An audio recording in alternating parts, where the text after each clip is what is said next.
Oh, you want to play psycho killer? Can I be the helpless victim? Cross your eyes and scream, man. Scream for your life.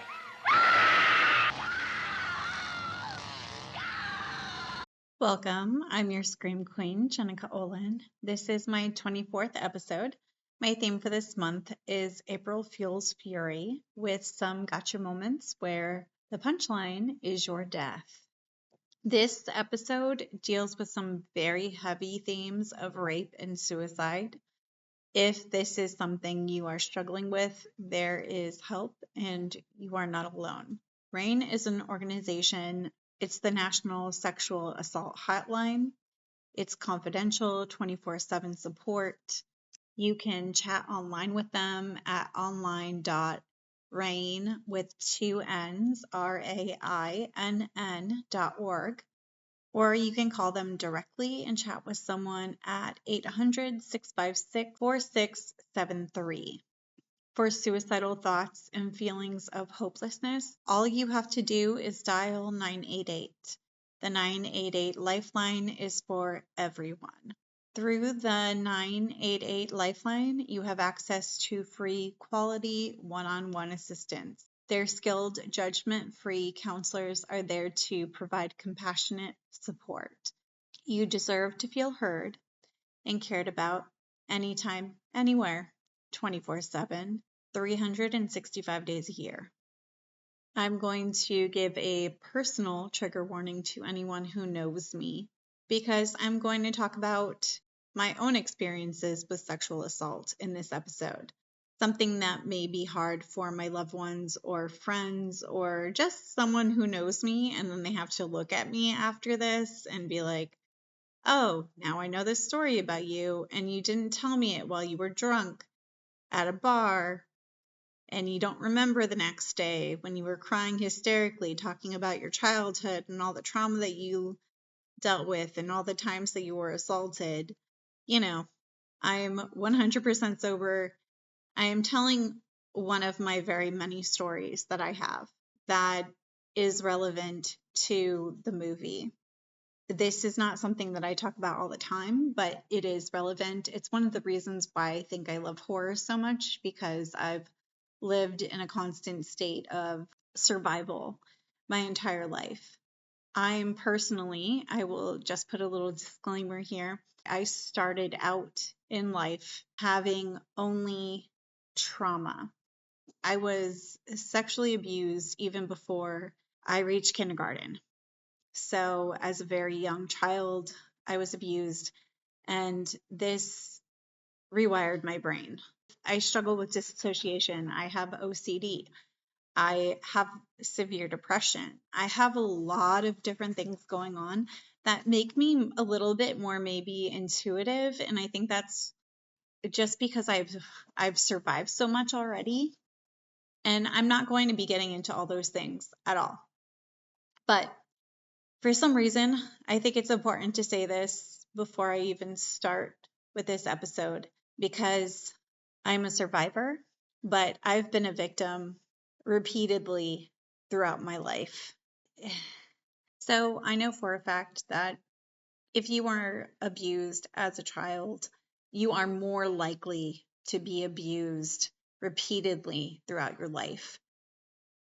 You might be thinking, I'm here to listen to an analysis of a horror film. I'm not here to listen to your childhood trauma. And you're right. But horror comes from a place, and that's the place that it comes from. And in this specific instance of the movie that I'm talking about and the topic that I'm talking about, it's relevant. I wouldn't just talk about this kind of thing as I'm covering, like, I Know What You Did Last Summer or Scream. M.F.A. is about sexual abuse. It's about being a survivor of sexual abuse. I'm not going to be graphic about anything, but I am going to share some experiences. So there is that. I don't expect anyone to be okay with the things that I say. It's not something to be okay with. But I do expect everyone to respect my choice and my voice when it comes to issues of sexual violence, and not silence one another because it's uncomfortable. I want to add that talking about these types of things publicly is extremely hard, no matter how much time has gone by. And the incident I will be discussing happened over 14 years ago when I was in my mid-20s as a single mom trying to just survive day to day. There's always the fear that people will judge you and blame you for what happened. I'm older now. I'm in my late 30s. And when you hear my story, that kind of parallels the one that's in the movie. You'll also hear how I didn't fall for the trap of 100% silence, and I honestly never have, but other people have tried to silence me when I've spoken up. I already knew that the system would not support me, and anything aside from confrontation would have only made things worse in my life as a single mom. If you're listening to this, I want you to understand where I'm coming from when I talk about these things. This is a horror podcast, and these are some of those horrors that affect every 1 in 5 women. If statistics are to be trusted, I would wager it's even higher than that. If you're new here, each episode will have an intro, brief synopsis of the movie, an analysis of the film, and then I get into the true horrors of it all. I'm a huge true crime fan, and I like to make connections between the true horrors that inspire our darkest imaginations. The truth is, the stuff on screen is way tamer than the true horrors that take place every day. Spoiler alert, I've made it my job to spoil the shit out of this movie. Today, I'll be covering the 2017 film M.F.A, directed by Natalia Liadi and written by Leah McKendrick. I couldn't find any information about the budget of this film, but I do know that it is criminally underrated. The tagline for this film is Mastering the Art of Revenge. Other taglines: this semester, predator becomes prey, and student becomes master. A third tagline is revenge is a fine art. Some quick trivia about this film. There isn't an actual Balboa University in California, but there is a Balboa private school in Escondido, California. I think I said that correct. Escondido. The title of the movie, M.F.A, is an acronym for Master of Fine Arts, which is the degree the main character is in school to achieve. The movie is basically the film version of MTV's Sweet Vicious. Writer Leah McKendrick said in an interview that with M.F.A, she was very angry about the broken system that didn't support women who were brave enough to speak out when they were violated. It came from a deep place of rage. McKendrick is also one of the writers for the Legacy sequel to I Know What You Did Last Summer, coming out this summer. Let's set the scene with a synopsis of the movie. What are you thinking for your thesis exhibition? I'm hoping that it invites the viewer to look closer at the emotion that's not typical. Yeah, we're not noticing emotion. Let's jump in the deep end this year. Can I see what you're doing? Cool, I like this a lot. So my roommates and I are having a party tonight. You wanna come? Look at you, hot stuff. You meeting someone special? There's this guy that I don't even know if he's into me. Hi. I actually feel like I might be moving away from painting. But you're so good.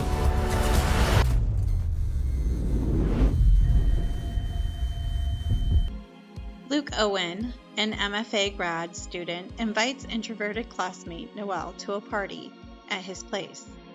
While alone in Luke's bedroom, they begin kissing until Luke suddenly turns aggressive and rapes Noelle. Noelle's roommate Sky tries talking Noelle out of telling anyone by saying she knew someone who spoke up about being raped, but the university silenced and humiliated her. Noelle still tells the campus psychotherapist, Melinda Sanders, who becomes discouraged when Melinda asks accusatory questions about how much Noelle had to drink and whether she specifically said no. Are you sure that you said no and that he heard you? No. You told me you said wait.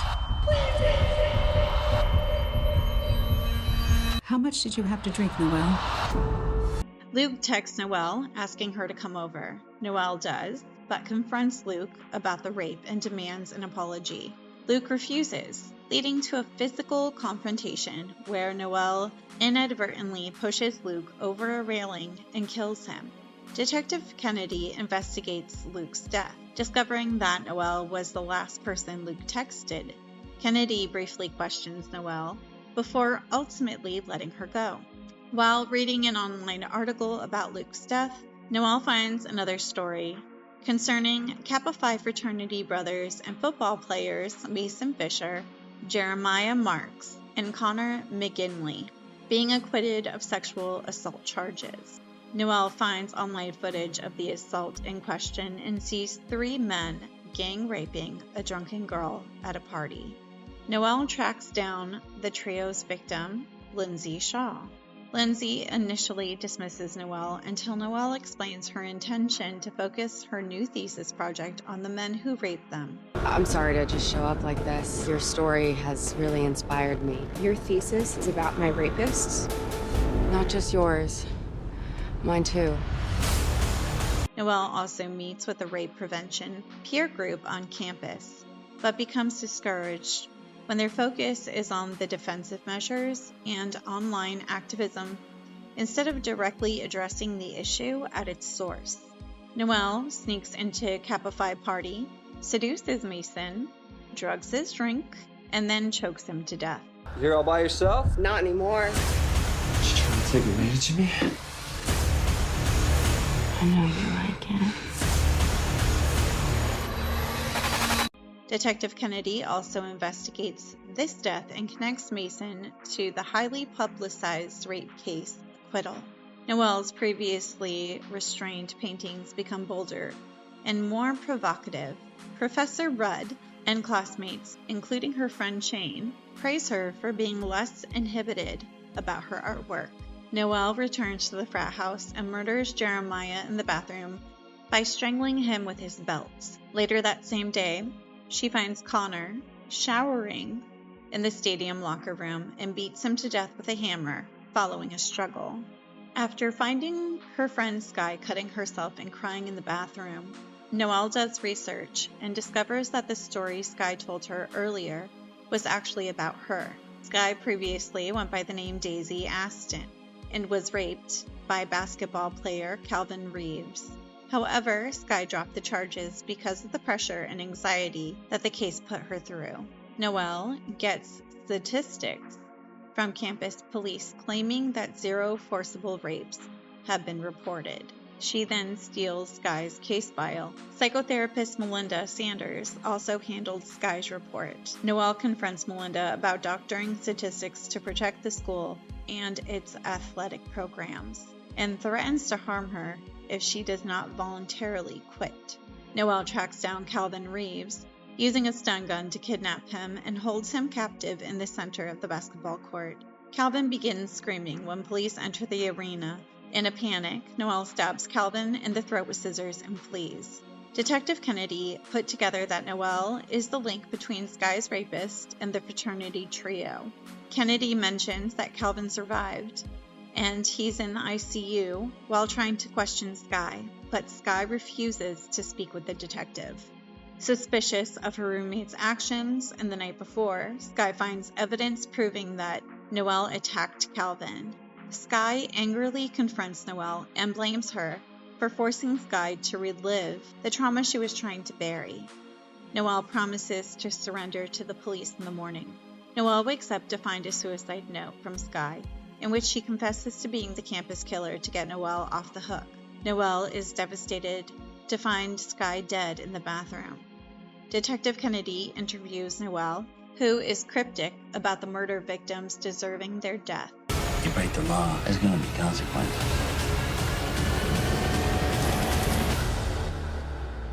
I guess it depends on which law you break.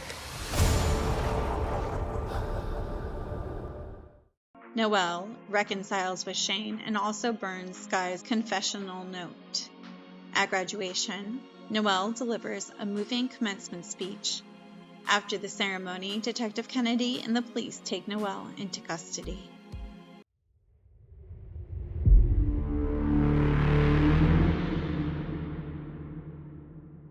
So now it's time to talk horror, and today I'm doing something a little bit different. My friend Sarah came over, and we just watched the movie together, the movie M.F.A, which is an acronym for Masters of Fine Arts. Masters of Fine Arts. If you haven't heard about this movie, which I feel like this is a very underrated horror movie, so I'm excited to kind of present it to everyone and give this horror flick a highlight. Yeah, so we're doing like a first watch reaction. I'm on a high of just watching this movie and it blowing my fucking mind, quite honestly. So, Sarah, how are you feeling after that initial watch? Yeah, I'm feeling very empowered by this movie. I'm feeling like I should probably go to my local college campus and pull the crime records, maybe get into painting, get a blonde wig. I'm feeling some good things after this movie. No, but I really did love it. It's like if Promising Young Woman had a backbone. Exactly. Yes, because Promising Young Woman was the other film that I had kind of drifted as an idea for this episode, and then I rewatched it and I was like, there are just some things that didn't sit quite well with me in that film. Agreed. And it didn't have the message that I was really looking forward to with my theme of the month. And I came across this horror movie, and it is exactly what I needed to finish off this month. Yeah, I loved it. So let's get into this movie. We have our main character, Noelle, and she is very meek at the beginning of the movie, very reserved, always has her hoodie, and she is told that she is playing it safe, basically, in the art program, and that she needs to get a little messy. Emotion and censoring herself. And so she definitely gets a little messy. Yeah, she gets sufficiently messy, I would say. But she gets invited to a party by this guy that she's kind of into, and she attends the party. What does her friend say? Like, oh, anyone will sleep with you. Like, you're a woman, all you have to do is say peas and carrots. Yeah, kind of go back and forth with that. It's a very cute exchange. I really like the roommate dynamic. Yeah, it turns, but they are very loving to each other, woman supporting woman dynamic. Yeah. But I just had to say peas and carrots because I love that so much. That's so cute. Basically, you don't have to do very much as a woman to get a guy to want to have sex with you. She goes to this party and she is very into him. He's a sexual predator. He doesn't want a woman that is just ready and willing. Like, he wants to take whatever he wants to take. Yeah, that was just like the entire lead up to it was all about him, where the conversation they're having is about the kind of art he wants to create. And she's saying, oh, I just want to listen to you talk about art. He's like, oh, good. Thank God, because that's all I want to do. And even the framing where she's sitting down on the steps and it's looking down at her and he's standing over her. It's just like so imposing and gross. And I hated him from the first second. Yes. So the sex scene, well, sorry, it's not a sex scene. I'm so sorry to say that. I'm going to cut that out because that was not sex. It was rape. Even though they would try to tell you that that was sex, it was not sex. He's very violent. He pushes her down. He tells her to be a good girl. Had he not done that, like, she probably could have, she was definitely like okay with, she was into him, but he decided he just wanted to take. Yeah, and he didn't care where her boundaries was. He just cared, okay, well, this is what I want. So clearly you are also fine with this because why wouldn't you be? It's what I want. And she obviously wasn't okay with it. Right. She's pushing him off. She's saying no. She's trying to get away. And he's grabbing her. He's grabbing her hair. He's hurting her. And they're definitely, I noticed like bruising on her. And all of like the ways that he was like grabbing at her. When they first start kissing, he's holding her face in his hands. Like, yeah. He's like choking her. Yeah. And Or it's like holding her jaw like you would hold an insolent child or something. And yeah, it rubbed me so wrong. He does not see himself doing anything wrong in that situation. Yeah, and it plays almost like he has done this before. Like it plays almost like, well, yeah, this is just what happens. You know, we go back to our room and it gets to my room and it gets a little rough, and like he gets off on this. Yes. It just reminds me of the whole BDSM community and things like that. And you will see some more rough play. And I think people try to rationalize these events with the fact that that is something that people do. Yeah, there's multiple murder cases where the husband just uses the excuse of like, oh, we were having rough sex because that's how she likes it, and it just got out of hand. For me, at least when I'm watching this, I see it as like, this is probably how he's rationalizing it in his head. But in fact, when it comes to those situations where someone likes it a little rougher, there's a whole conversation before that. Yeah. And it's understood that it is not on his terms. It is on the terms of the person that the things are happening to. Yes. Yeah. Basically, she is very innocent in the beginning, and I have a note in here. I just wanted to hug her when it was all over. Yeah. And then help her kill him. Yes. Yeah. Yes, absolutely. Yes. You really see the transformation from her after the trauma of being raped and kind of having the wool lifted from her eyes. And I mean, she becomes this powerful badass. She kind of unexpectedly becomes a murderer. Love that for her, though. Yes. No, it was such a great moment. I completely support her. Afterward, she walks out of the room and she goes down to the pool. And she takes all of her clothes off and gets in the pool, and she's looking like she's cleaning herself, and she's in the fetal position, which is a natural position to be in after something like that happens to you. But I also saw it as like being reborn. Yeah. Reborn. Like her in the womb. Yeah. And being reborn out of this experience. And I can see that. Yeah, I really liked that imagery that they did. I thought that was really cool. I did not make that connection, but now that you're saying that, that makes a lot of sense. I thought it was really cool.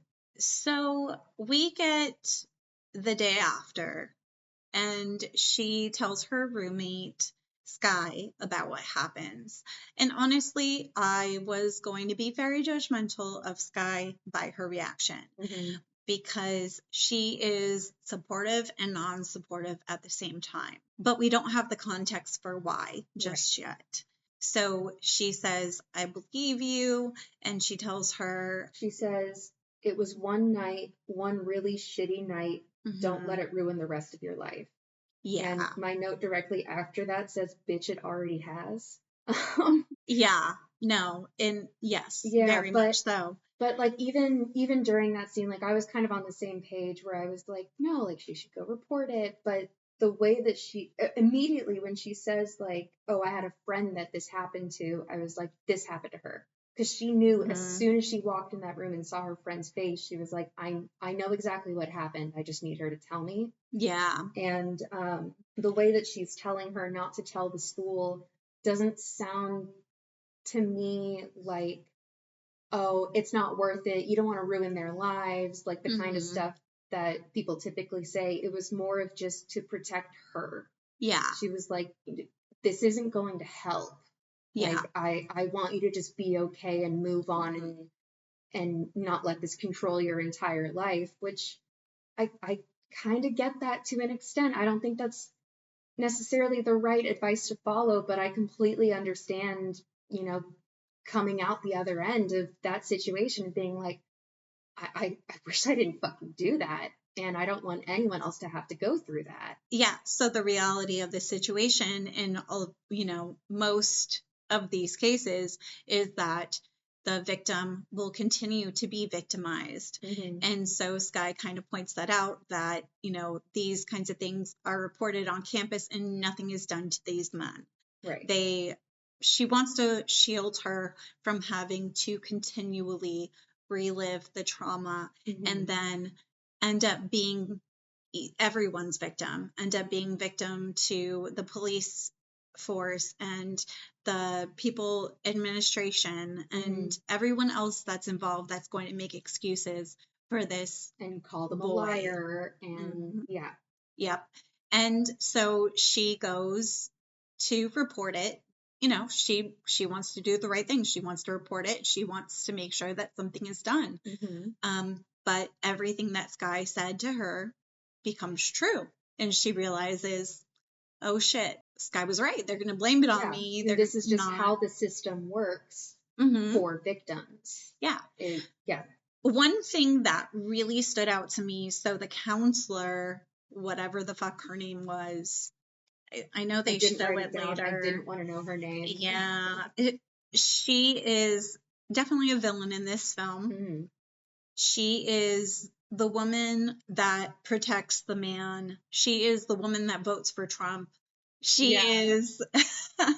Well, and I don't even necessarily think her position is, I need to protect men. I think it's probably a little bit of, I just need to protect the reputation of this school. And I don't want to give her any excuses or justify her or anything. But I think she is protecting the men, because we find out later the kind of reports that she writes on these women who are reporting the abuse.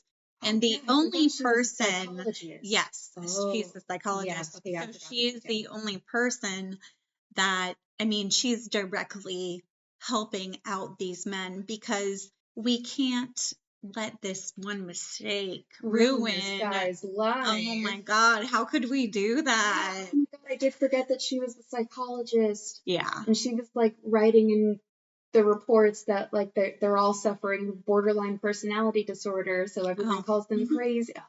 Yeah. I hate her. I fucking hate her. Yeah. So Noelle asked for a rape kit.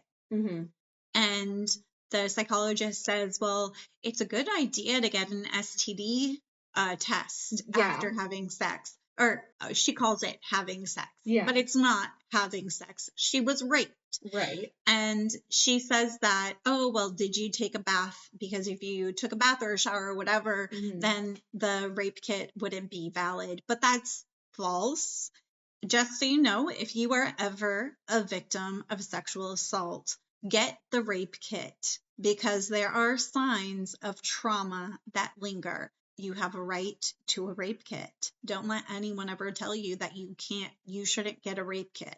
Just putting that out there. But yeah, so she walks away from that. That's super fucking unsatisfying. And then, you know, that's another theme in the film about how it's not just men that victimize women. It's women that victimize women. And that protect men. And because they're their brothers or their husbands or their son.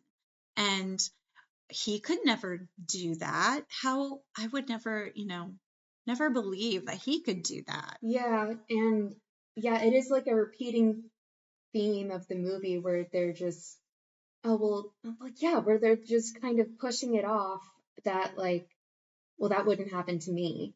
Like that's the kind of attitude I feel like a lot of the women in this movie have, where like the kinds of things she says to her, like, how much did you have to drink? Did you say no? Are you sure you said no? Did he hear you? Yeah, the whole "did he hear you"? Yeah. Are you sure he heard kidding you? me? Like, that made me so angry. Yeah, That made me so angry. But like the kind of thinking that a lot of women do, where they're protecting men by blaming the victim, is just sort of a way of them rationalizing it in their head of like, well, obviously that would happen to her because she's the kind of person these things happen to. And it empowers women to distance themselves from that in their own mind, where they say, well, that wouldn't happen to me. That wouldn't happen to me because I'm not that kind of girl. And like when they're in the group later and they're saying like, oh, you should wear the nail polish that can detect rape drugs and stuff. And it's all of these things are just mechanisms so that the other girl gets raped. Yeah, it's ways of, I mean, it's victim blaming, 100%. It's saying, you know, what can you do so that you're not a victim, instead of the focus being on teaching boys how to actually behave in society. Yeah. Instead of the victimizer, the one who is actually conducting the crime, them taking some kind of responsibility and learning how to not do these things. And it's so ingrained in our society that the conversation that they have is so commonplace. It's fucking sickening. Yeah. I felt like I heard the entire conversation before it even started. Just like, I know exactly what she's going to say. Yeah. Absolutely disgusting. We get to our first confrontation. So Noelle goes to confront her rapist. Because he texted her, want to come over. Like, that just shows how much he thought nothing was wrong. Yeah, it was fine. Yeah. Why wouldn't she want to come over? Yeah, it was totally cool. We had a good time last night, right? You enjoyed that. Oh my fucking God. Pull through a wall real quick. Yeah. If anything, that emphasizes the privilege of the man and how he doesn't even have to think about the woman's experience in these things. Like, society just automatically, they're rewarded for their bullshit. Yeah. So, like, what he might be called a go-getter. Maybe he is ambitious. I don't know. Yeah, he's ambitious. Yeah. Look at him taking charge. He takes what he wants, so that means he's an ambitious man. Yeah. And it's like viewed as like, oh yeah, that's great. That's the kind of characteristics men should have. How about you take what you are given and what you deserve and what you earn? Exactly. How about that? You don't just get to take whatever you want without considering other people around you. And deciding how your actions affected other people. Yeah, exactly. So she confronts him. She takes this opportunity and she says, you need to say sorry to me. And he says, for what? He says, you want me to apologize for fucking you? Oh. And then, and then she says, you raped me. And he denies her experience. Yeah. And then she hits him. He's like, I'm not going to deal with this. You need to leave. Get out of here. You're crazy. And so she follows him and she's like, no, I'm not crazy. And like, fucking get it. Like, she is not letting go. She's like, you're going to be confronted with your actions. Yeah. Standing your fucking ground. Yeah. He like grabs her again on the throat. He like grabs her and throws her up against the wall. And in self-defense, she pushes him off. Yeah. And, he just happens to right over the balcony thing. Onto the linoleum floor. Yes, and like, oopsie, I guess, he was asking for it. Yeah. So yeah, he liked it rough. You didn't know? He liked it rough. One thing I wanted to I might be taking this out later, and you don't get weird on me if I say something personal. Okay. Because one thing about women and us not feeling comfortable with sharing these kinds of experiences, right? I see you getting serious over there. Yeah, don't get serious. No. We tend to stay quiet in these situations. Society expects of us. Right. We feel uncomfortable by making other people feel uncomfortable. Always caring about what other people's feelings are and how they feel in these situations. So I actually had a pretty much not identical, but almost identical experience to this, except I did not kill him. Sure. Yeah, right. If I could just go back. I mean, there's time now. See, I'm already worried about how you're going to feel. It's okay. Okay, so there was a time when I went through a breakup and I had a friend, and it was a male friend. And I went over to talk to him about it, and things got a little, like, he started kissing me, and I'm like, all right, this is fine, whatever. It's just kissing. And I told him, I was like, I don't want to have sex with you. I don't want to have sex. And he pinky promised me that he was not going to try to have sex with me. But then he proceeded to have sex with me. Vibrating. And don't. Okay. Don't. So I told him no several times, and he did not listen to me, and he pretended like he didn't hear me. And so when he was finally finished, and I definitely did the whole freezing thing. Yeah. And so when he was finally finished, he, gets off. Oh my God. This just reminds me of like when that guy threw the fucking towel at her. Let me get you a towel, and then just throws it at her. I'm so angry. Thank you. So, Ugh. I mean, so I did not want to have sex with this guy. I was clear. He took advantage of me in a very vulnerable situation. No, I wasn't drinking, but I did just go through a breakup, and I was coming to him for friendship. And for comfort. Yeah. In a moment of vulnerability. Yeah. Yeah. And the comfort I was looking for was not a penis in my vagina. Yeah. Pretty much. I left there and I was like, I'm not going to make a big deal out of it. But I went to my friends and I let them know, my friends that are also mutual friends with them. So I said, hey, so-and-so raped me last night. And they were like, oh, really? And it was just very much that we don't know what to do. Yeah. And we don't know what to do. We believe you somewhat. Like some of them believed me. Some of them didn't believe me. And then they're like, oh, you know what? He was actually accused of rape before by another girl in the group. But then she was isolated. She was kicked out of the group because she came forward and people didn't believe her. And they're like, maybe she wasn't crazy. If you're saying that he raped you, maybe she wasn't crazy. Maybe. I'm like, oh, that's, all the confirmation I kind of need to know that, like, it validates my experience. I know what happened. Yeah. And I know that I did not consent.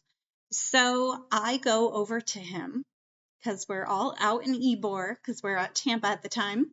And I know that I have people who could stand by my side and say 100% she fucking did this. I walked up to him and I said, hey, you raped me. And I did it in front of people. Good. In public at a bar. Good. I said, you raped me. And he said, what? What are you talking about? I didn't rape you. And I said, yes, you did. And my whole body was just vibrating. And I wasn't going to let him get away with it. I said, you did not ask me if it was okay to have sex. I said no, and you didn't listen to me. You didn't want to listen to me.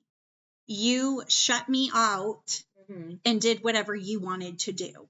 And so I said no, but whether you heard it or not doesn't matter because you decided not to hear me. Right. So I don't give a fuck if you heard me or not.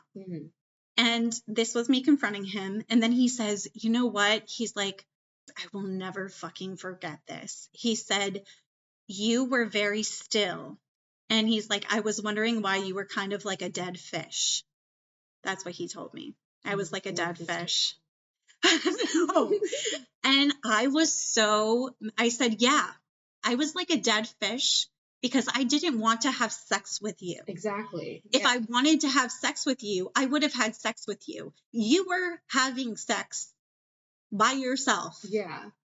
Like, you didn't stop to think, like, hey, she doesn't seem very into this. No. Like, yeah. He's like, I thought it was weird how you were just laying there. But I didn't do anything about it. But I didn't ask you if you were okay. Yeah, because I didn't stop him because he didn't care if you were okay. No. He was just getting his.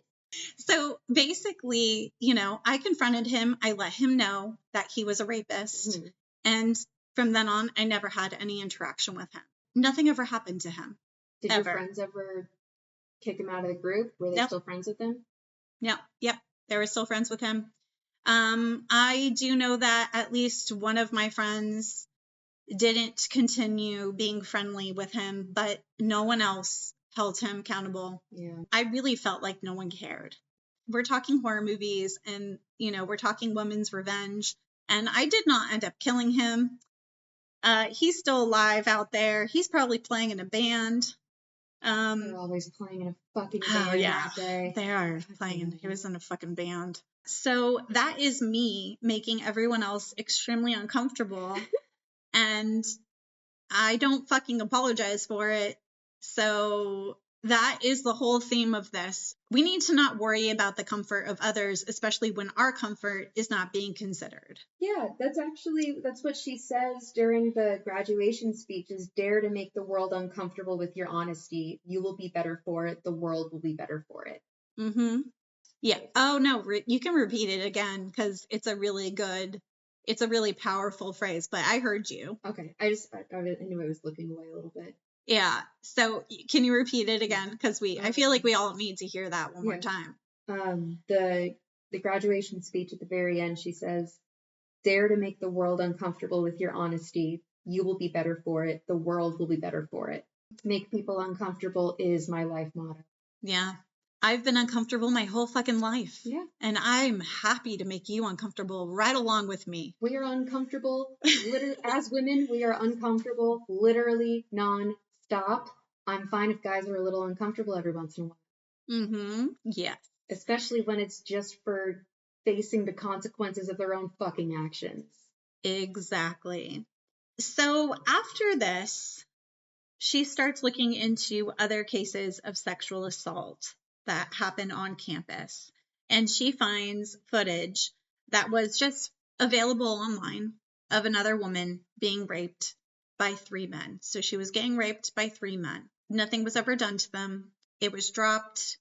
Her whole case, they said, they basically said there was no grounds for pursuing the case and actually them getting in any kind of trouble, even though there was literally fucking footage. You have her, and she was so hurt that later on you find out that she might not even be able to have kids because of what they did to her, which is fucking devastating. Yeah. I mean, so this group that is a support group for women who have been raped and sexually assaulted and all these things, it even shows you the reality of these groups and how even when you have a support group, it's not enough. There's only so much they can do. Yeah. And like they say at one point, yeah, like at least we're doing something. Yeah. It's all that's all that's in their power. Yeah. Yeah. I was really struck by the moment where our main character, Noelle, is saying, like, can't we do something more? Like, can't we make them pay? And she says, the other girl in the group says the line of, like, at least we're doing something. And it, like, backs away from Noelle, and she's just kind of staring off into the distance with this look of, like, she's right. She's right. What else is anyone supposed to do when the system isn't built for victims? Yeah, when it's not built to protect victims. Yeah. And it's just this look of defeat. And yeah, it's just the reality of like these victim advocacy programs that are amazing, but yeah, part of it is just like, well, can't we do anything more? And yeah. A lot of times there really isn't anything more you can do unless you get a pink wig and pull some records and go on a killing spree. Maybe slip some drugs in someone's drink. Just a little bit, find a hammer. You do it as discreet as possible. You wear gloves. All black. Yes. You make it fashionable. Yep. You do not wear white to a murder scene. No. No. You do not. We made mistakes in this movie. Yeah. We made some mistakes, but it's okay. I understand. But yeah, high risk situations she was putting herself in, not in a sexual way, like murder. She could get caught for murder. Yes. Like I could have being so like she was doing it at a party with like people that, oh my God. In those moments when she's murdering the men, I'm just like, please don't get caught. It's so fascinating because like even when she's at the party and she's like killing the guy, no one realizes it's happening. Mm-hmm. The same way where if he took her up to that room and something happened, no one would realize it's happening. Yes, that's a theme in this movie.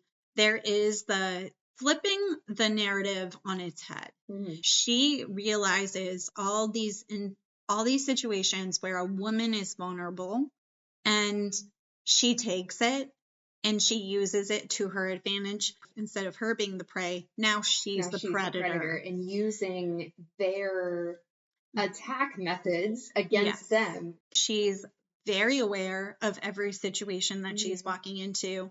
And I mean, she's a fucking badass. Yeah, it's very fascinating how she, the beginning of the movie when she's in the beige dress, she's like, how do I talk to guys? And then she goes into this party and she's like, hey, you've changed. Yeah. And she's just like morphed into this other person. But it's also so funny because she doesn't say anything to these men.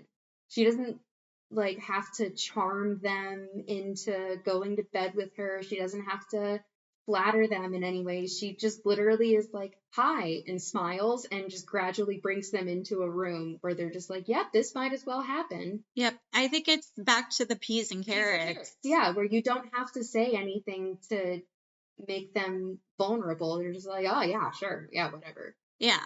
They have a false sense of security. Yeah. Because these men think that they are the apex predator, which they are, but sometimes you can, if with the right intention, and she has the right intention, She sure does. You can flip it on its head, and she gets it done. Bravo to her for she's repeating the lines from the video back to him. Mm-hmm. Yeah, I loved that. Yeah. And, so she drugs this guy. He chokes on his own throw up, asphyxiation from, throw up. So it looks like it was an accident. It looks like he just had one too many. And I love how she even undresses him, which is so unnecessary. But also so necessary. Also so necessary, because how many men murder women and then undress them and put them on display? Yeah, and leave their naked bodies as like these statues in honor of their actions almost. It's another way to just, in like true crime, I almost feel like the way it's explained is like it's another way to degrade the victim. Exactly. So she is now undressing him and she's degrading him even more, and I fucking loved it. Oh my god, yes, his flaccid little fucking penis. Ugh. Yeah, and it just made him look so pathetic. This could never hold up in court, just so you know. Yeah. It's kind of like that rebirth. She has a rebirth and she comes out, and now she is sexy. Mm-hmm. She is not hiding behind a hoodie. And I mean, she really has this transformation, and she's a beautiful woman. Mm-hmm. She's gorgeous. She really is. Yeah, she has the self-portrait that she has where it's her like with a blindfold on, and she's like sitting, I think she's like cross-legged and not looking directly forward or anything. And when she comes home from killing that guy, edits the painting with all black, and she like completely blacks it out, and she's painting with her fingers and just smearing it all out. And I really liked that scene. Yeah. Because it was, another visualization of the transformation and, not letting herself be this image of a victim. It's so symbolic. And then she ends up adding hands into it. And then there's all these hands, like everyone's grabbing at you. Everyone's trying to take from you. Just like the hands of her rapist all over her face. Yeah. She is kind of revitalized after that first kill. Yeah. She's in the pool. On life. Yeah, she's in the pool again. Yeah. But she's looking up, the sun is out, and birds are chirping. And she's swimming. She's diving into the pool and swimming, and she's just... It's so symbolic. Yeah. Like she has taken the power. Exactly. She's not asking for it. she's been told she was asking for it, but she's not asking for it anymore. She's going to be like the guys, and now she's just going to take that shit. Exactly. So good for her. So guy number 2, this is really her third kill, but guy number 2, before the shower, she goes into the bathroom. She follows the guy into the bathroom. Yes. And you know what I love about that? Guys are such predators, and they will follow women into the bathroom where they think they're safe. Yes, well, where they can get a woman by themselves. And we're not talking about public bathrooms where everyone is just going to the bathroom. We're talking about a one-stall bathroom at a party in someone's house in a very intimate way. This dialogue by no means can be a way for you to justify trying to ban transgender people from bathrooms, just so you know. Yeah. I have almost been followed into a bathroom before at a house party, just like this. A guy tried to follow me. I was extremely drunk. I was very young. And thankfully, I had a guy friend that was watching out for me. Yeah. And he stood by the bathroom the entire time. He blocked the door and stood there until I was done using the bathroom. Okay. And then he let me know later that he's like, that guy, you need to watch out. He tried to follow you in the bathroom. I made sure he didn't. And I stood there and I said, you know what? I fucking love you. Yeah, I hope so he's doing okay. much. If you're listening, we love you. Yes. I mean, there are good guys out there, you guys. It's just... Guys, you have to also be those good guys. You have to be that guy. Be that guy. Be the guy that stops the other guy from following a girl into the bathroom. But she does that to him. Yeah. She follows him in. She gets his belt off and stuff. It all happened so fast. It did happen very quickly. How does she kill him exactly? I don't think they really made it clear. I know he hit his head on something. The shot of his body, of him dead, is blunt force trauma too, but it looked like the front of his head. Yeah. Maybe she hit his forehead on the sink. She takes his belt off and she's like, I have a surprise for you. And that's kind of like how she gets him to let his guard down. Yeah. And then I love it because at the end, I don't know, the camera angles kind of go all over the place, and another head injury and blood everywhere. At the end, she's like, surprise. Yeah. And the shot is from his point of view looking up at her, where now she has power. Uh-huh. Yeah. Yes. So that was guy number 3 that is now killed. And then, so guy number 4 is in the shower alone, so vulnerable. Oh my God, how could he be alone? Yeah, what was he doing? Why all by yourself? You didn't have a weapon with you? Why not? Wait, where's your pepper spray? PTSD flashbacks. God. She has a hammer and she hammers him once. Yeah, she goes up behind him and hits him in the head, and I literally have in my notes that was not a hard enough hit to kill him. And no, it wasn't, because he fights back, yeah. And he's choking her, and somehow she's able to get the hammer again, and she gives him another blow, and then that one does the job. At this point, I'm getting very nervous for her. It's like you're leaving a trail. Yeah. She ends up going almost on a killing spree. Yeah.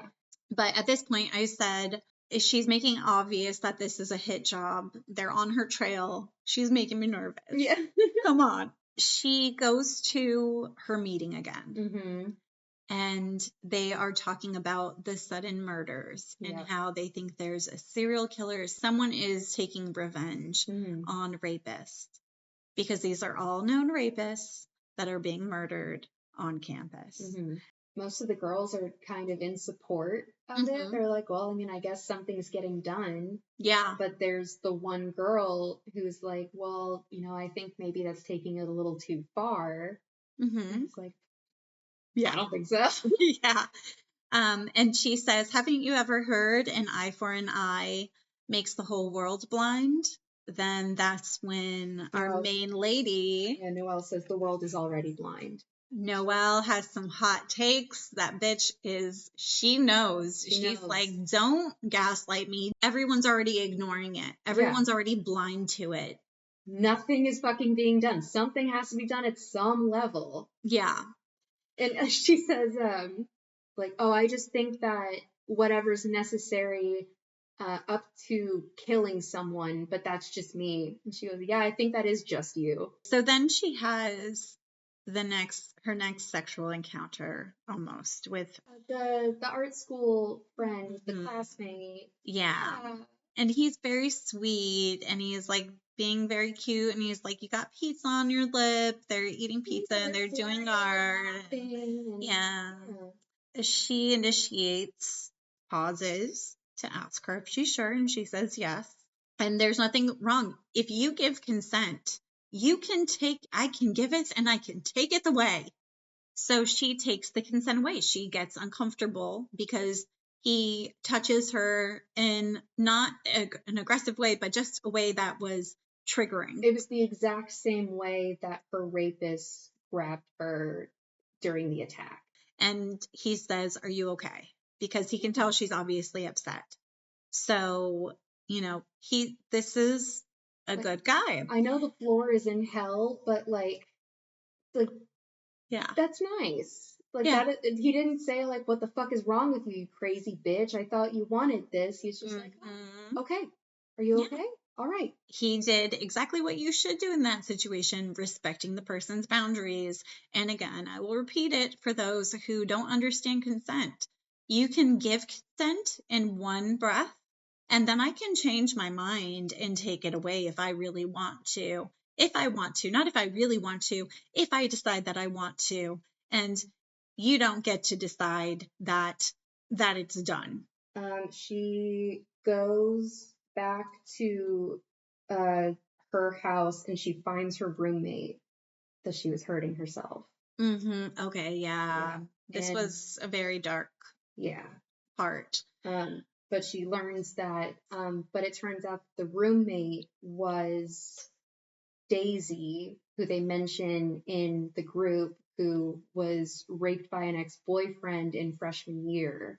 And the ex-boyfriend was a basketball star, and all that happened was he got put on academic probation for like a week, but he never missed a game, and he graduated on time, and nothing ever came of it. Yes. She went by the name Sky, but Sky changed her name, maybe not legally, but she goes by Sky now because she doesn't want to be associated with what happened. Because, she's already been victimized so many times. And so that whole first dialogue from the beginning of the movie makes a hell of a lot more sense of why she said don't go to the counselor at the school and let them know, because nothing's going to happen, because she literally lived it, breathed it. I had a friend who was just called a slut. And they fall asleep together in such a beautiful, tender moment. Yes, and she kisses her on the lips. She kisses her on the lips. I actually really liked that. Like, I feel like Noelle even kind of has a look of like, okay, what the fuck was that? But it wasn't it wasn't sexual. Yeah, it wasn't sexual and it wasn't weird. It was just intimate affection shared between two people. Yeah. And yeah, I really loved like a really nice like moment of tenderness in all of this chaos and violence. And yeah, it was just like, hey, I love you. Yeah. And just like a little peck. And it was just a comforting, like, we are here for each other and we love each other and we're comforting each other. And I loved it so much. Noelle has her next victim. Or no, not victim. He's not a victim. He's not a victim. Her next target. It's the Erin Brockovich moment, right? Where she's going through the records. Yes. Yes. So she goes to the records and she finds the ex-boyfriend who hurt Daisy, her friend, who is Sky. Yeah, I'm just call her Sky. When she's going through the records room and he walks back there like, yeah, I'm not really supposed to bring anyone back here. But he like asks her, criminal justice. That's really cool. What do you plan on doing with that? And she goes, I don't know. And he goes, cool. Does not give a shit what she's doing. He's not listening to her. Doesn't care about what she's doing. Peas and carrots. Yeah, peas and carrots. Like she's literally using this man to get access to confidential records, and he's like, yeah, so what do you do with your major? And, I don't know. Cool. Yeah. Yeah. I mean, she uses her sexuality to empower herself. So, and that is another theme of using sexuality and that is a power that women have. Yeah. And guess what? I get to use my sexuality to empower myself, and it doesn't make me a slut, and it doesn't make anyone who does it, it doesn't make it okay for anyone to cross a boundary that they haven't asked. If you don't have consent, you don't have fucking consent. I don't give a fuck what the person's wearing or anything else. It is powerful to take ownership of your body and to wear whatever you want and to walk into a room and know that your shit is not stinking. Okay, so she gets the records. She's able to get them, and she goes back. And so a man with a plan, and she is going, a woman with a plan, and she goes to the ex's house, and she pretends like she has a flat tire, and she needs help. She plays the damsel in distress. And I again, just never changed a tire before. I don't even know where the spare is. You know where the spare is? Yeah. I was expecting her to hit him over the head with a tire iron. Yeah. I was expecting the hammer to come back. And, I love this situation too, where she's asking for help, because there are so many situations where men will ask women for help and to lure a woman, and then she becomes a victim. Ted Bundy. Yes. Yeah. He is a very good example of that. My arm's broken. Can you help me put this boat up on top of my car? Like, of course. Yeah. Yeah, exactly. We did skip over when she goes back to the therapist's office. Oh, yes. So we skipped over where she went back to the therapist's office. She walks in, and the therapist goes, I guess you're mad about how I handled something. Mm-hmm. You don't even remember what she was in here talking to you about, you fucking bitch. Mm-hmm. So Melinda, whenever she looked up the rape statistics for the school, it had 0. Yeah. 0. And they're like, are you kidding me? Yeah. So she confronts her about it and is like, so 0 rapes have occurred?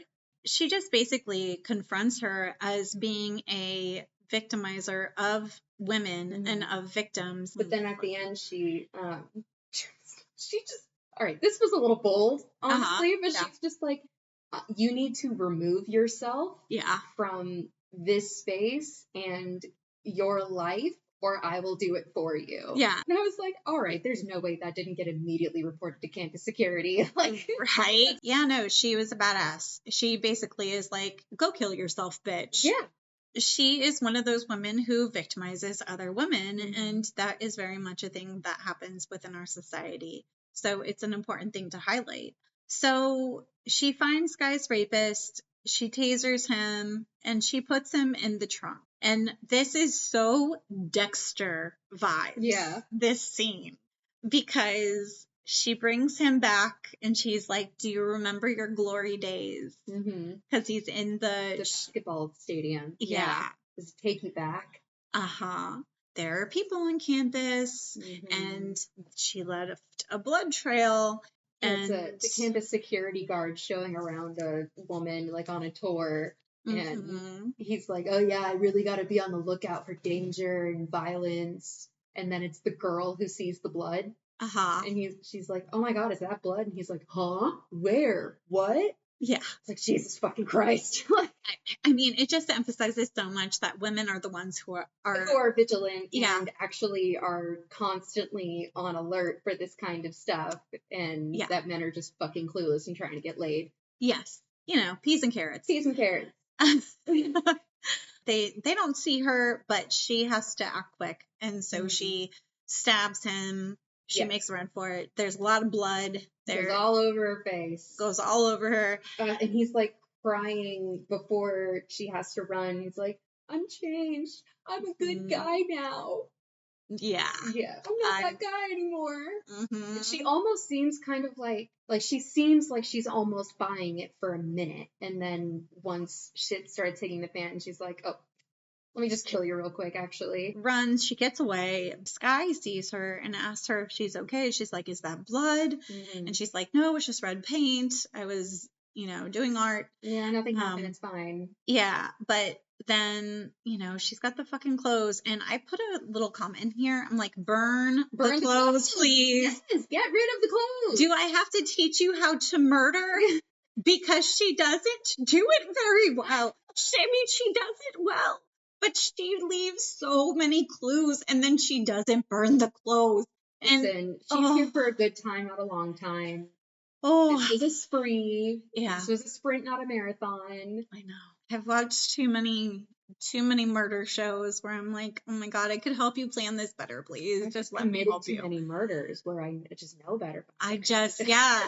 I've gotten away with this so many times that instinctively at this point you burn the clothes. Yeah, why would you leave that evidence? Why is there a murder weapon still? Just get rid of that shit. What do you got to do? Oh my God.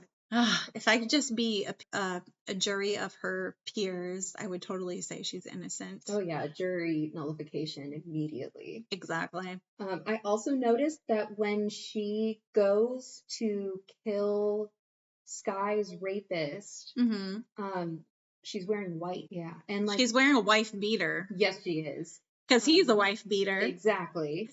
I just put that together.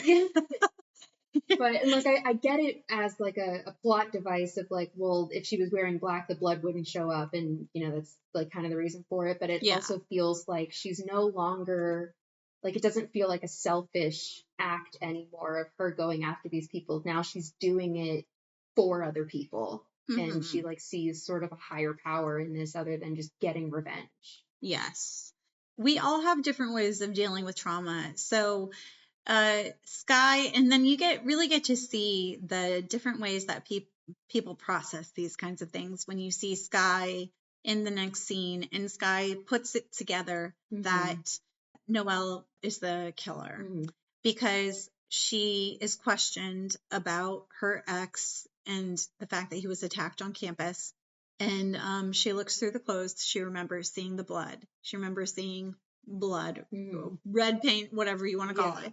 And she finds the blood on the clothes. And I'm like, I fucking said, burn the clothes.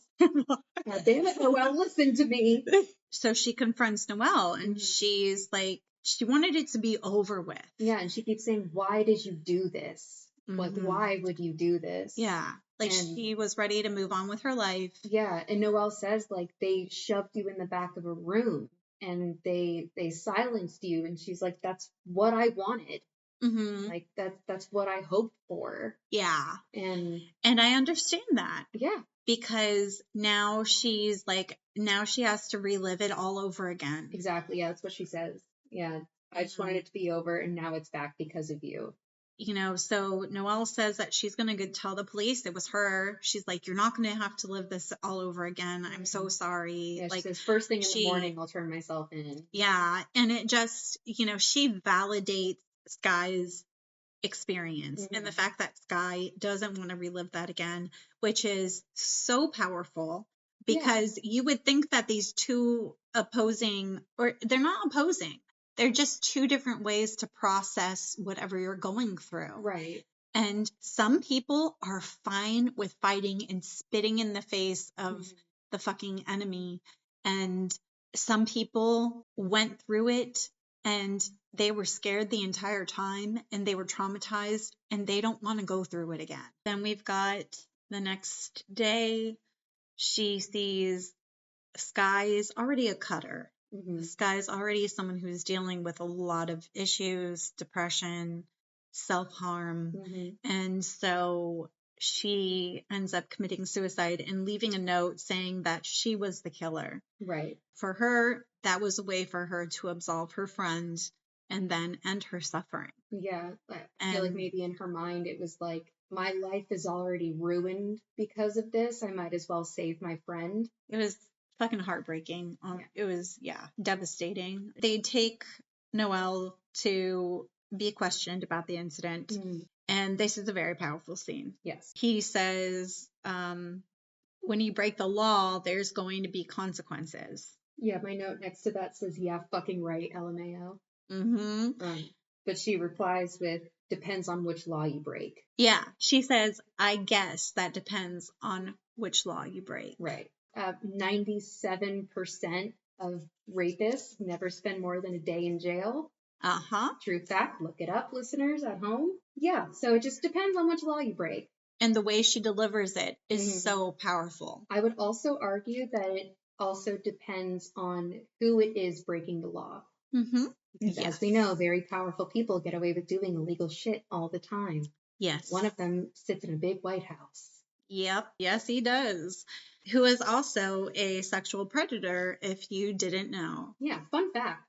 Yeah. So if you want to look that up, there's a lot of evidence out there. And so we get to the very end, and she's been asked to give the graduation speech because of this transformation she's went through. I can let you take the lead on that one. I know you've made a lot of notes. You even went back, rewound it for a second time. Yeah, I went back and rewatched it just because I thought it was such a powerful speech that she gave, and it just really sums everything up. I don't think I wrote everything down, but first of all, love that when she goes up, the teacher says, "Knock him dead."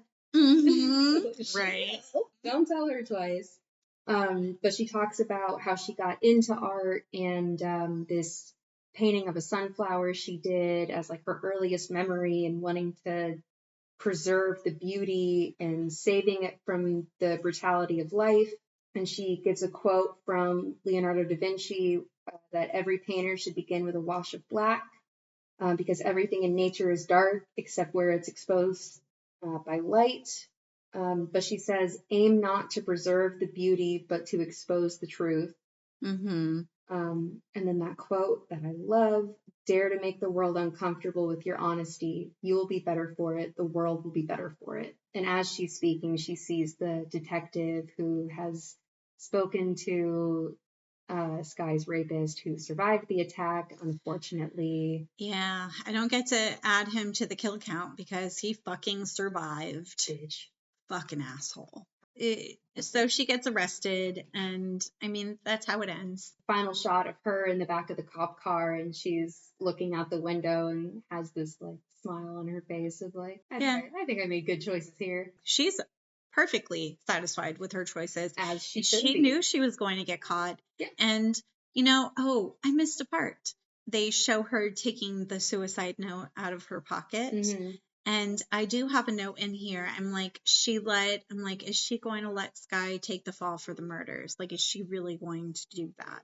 And she doesn't. She ends up burning up the suicide note because she's not going to let another victim be victimized again, even in life or death or whatever. Yeah, and have her already tarnished reputation tarnished even further by something that's not true. Yeah. And I thought that was extremely brave of her. Yeah. And admirable. Yeah, she had a complete way out and didn't want it. Nope. She knew the consequences of her actions and was prepared to face them. Yep. Unlike... She had balls. Thank you for being here with me. Thank you for having me. This was fun. And I love this movie and I want everyone to watch it. You break the law, there's going to be consequences.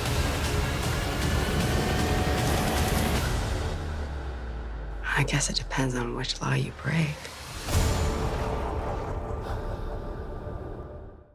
Unfortunately, cases like these are pretty commonplace. They're pretty commonplace, and men have been getting away with sexual assault for a very long time, with very little consequences. And things aren't getting better for women out there right now. So I have a pretty infamous case that I'm going to talk about. It directly has to do with parties and college campuses, and I'm pretty sure we all heard about the case of Brock Turner. For a long time, we didn't know the name of the victim in this story.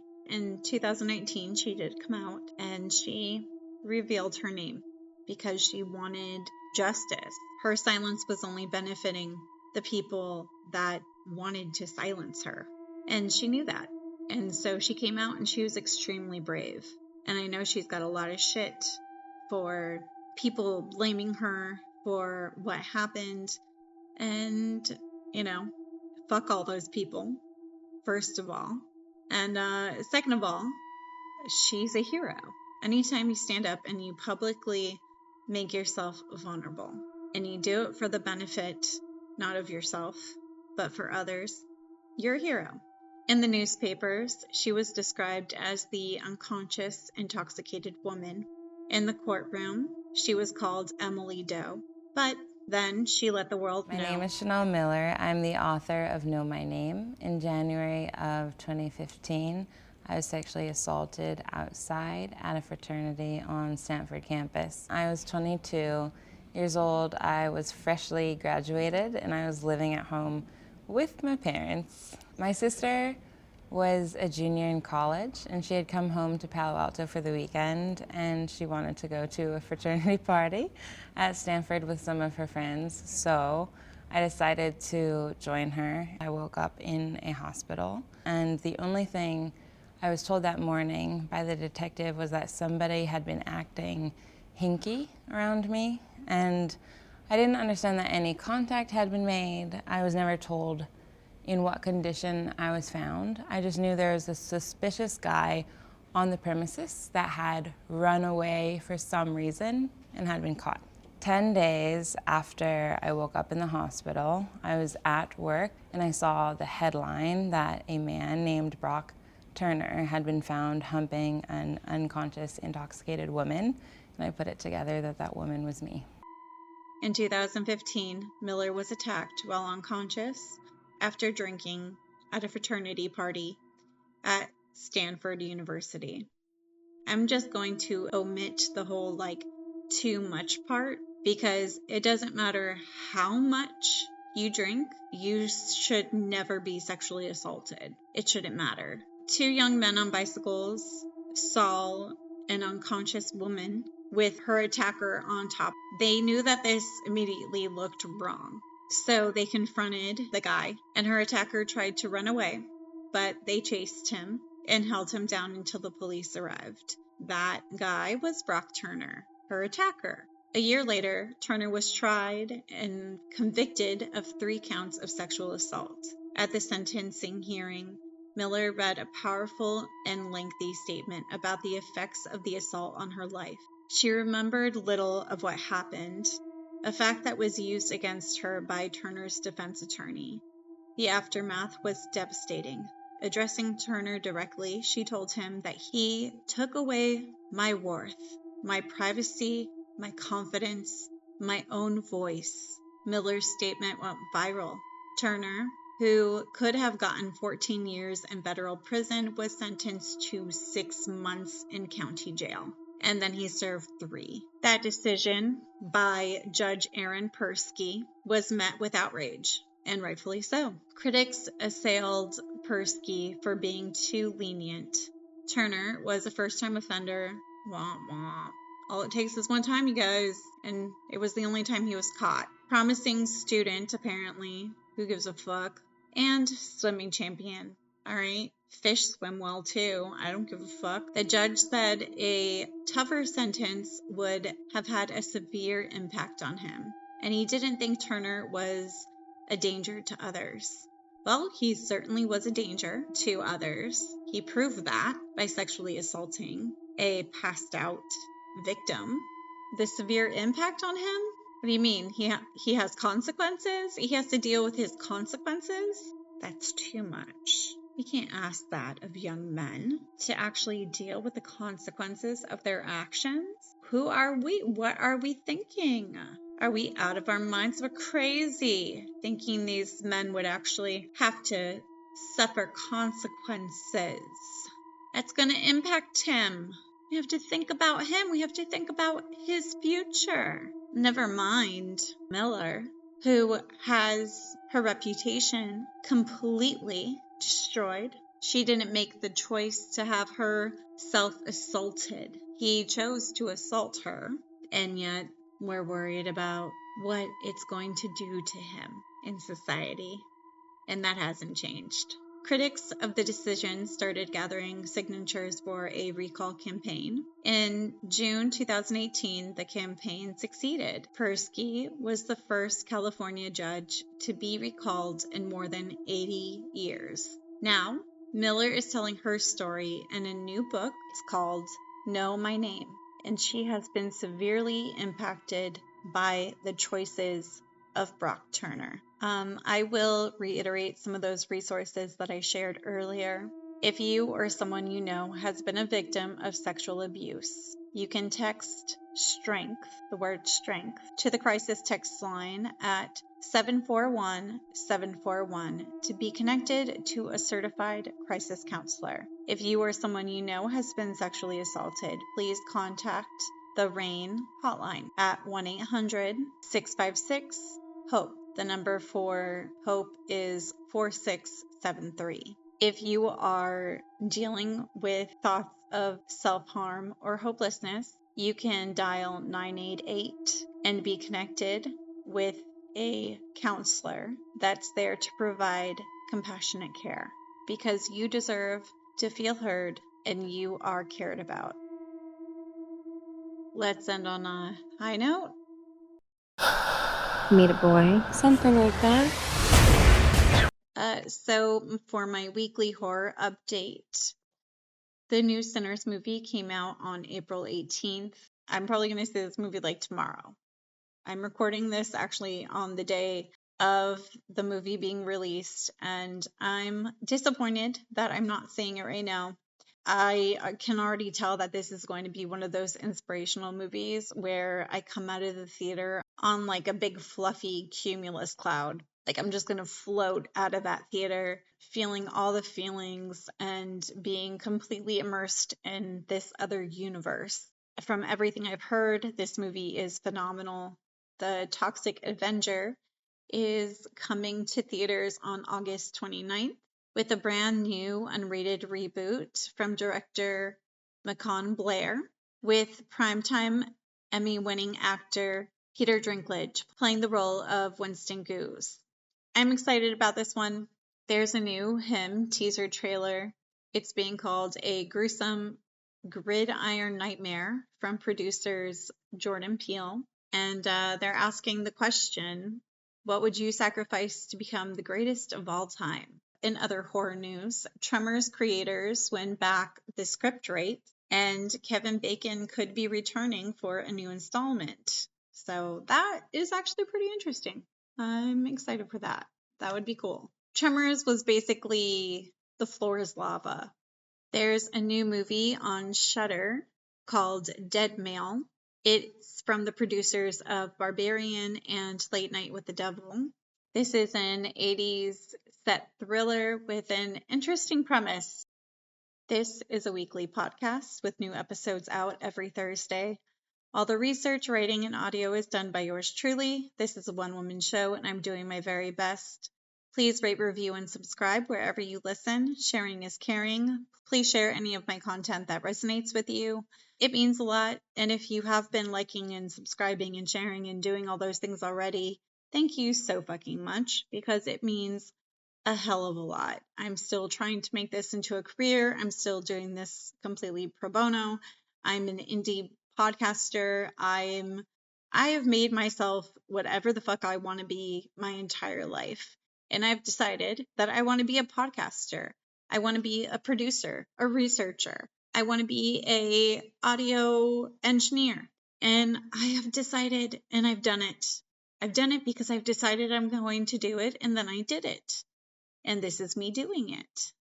If you have any questions, you want to collaborate, maybe you want to send me a gift card via email, you can definitely do that at screamqueenpodcaster@gmail.com. You can also find me on Instagram at screamqueenpodcaster, Blue Sky at screamqueenpodcast, TikTok at screamqueenpodcast, and there's a link tree that will send you to YouTube and Facebook as well. Dare to make the world uncomfortable with your truth. Until next time, goodbye.